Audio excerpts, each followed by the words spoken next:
Hi guys, Sam from SportsCool here. Today's topic is going to be throwing and catching games, and we're going to put some rolling in there as well in some of them.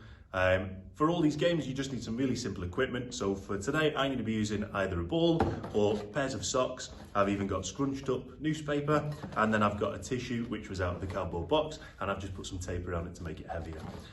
When you're doing the games, I'm going to be using a shoebox for today's games. You can use anything from a mixing bowl, a shoebox, a cardboard box, whatever you have at home.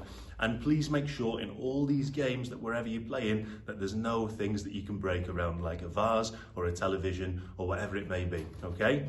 When you're playing the games, try and get as many people as you can involved. If you've got a brother or sister, mums and dads, parents and guardians, whoever you live with at home, try and get them involved and compete against them.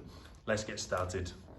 So the technique for an underarm throw, I'm going to be using a pair of socks for today, but again, if you're using a ball or a scrunched up piece of paper, that's absolutely fine, okay? My target is that yellow cone just in front of me, okay? When I have my turn, I'm going to aim with my hand towards that cone so that I know that is my target, okay? Once I've done that, I'm going to bring my arm back to get ready to throw, and then once I'm ready to throw, I'm going to step forward with my opposite leg, so the opposite sides. When I step forward at the same time, I'm going to be bringing my arm forward, ready to throw, okay? So I'm going to aim, I'm going to bring my arm back, I'm going to step, and I'm going to let go to try and hit the yellow target, okay? When I let go, I'm not going to let go down here because it would end up going towards the floor. If I let go here, it would be hitting the ceiling. So I want to let go when my hand is pointing straight towards that yellow cone or whatever target it is that you're aiming for.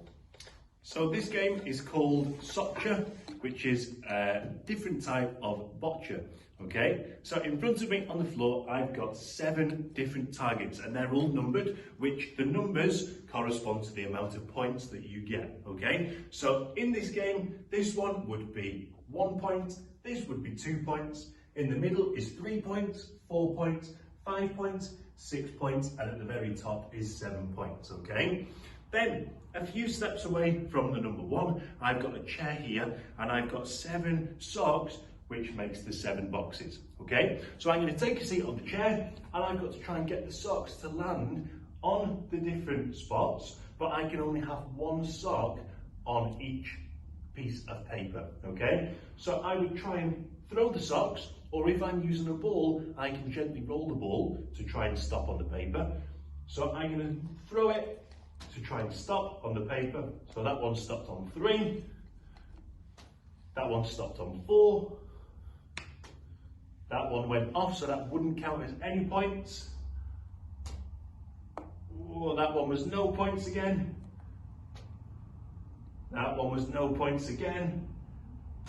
That was 5 points. And last one, that was no points again. So what I'd do is I'd add my score up on a piece of paper to help me remember, and I'd have another go to see if I can get a higher score. So let's see if I can get a bigger score than that time.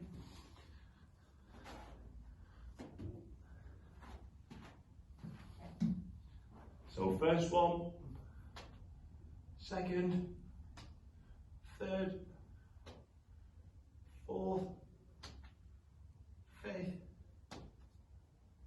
sixth, and last one, 7. Okay, so if your socks or your ball is touching the piece of paper, then it does count. But if there are 2 socks on 1 number, you can only add it up once. Okay, let's see how you do at home.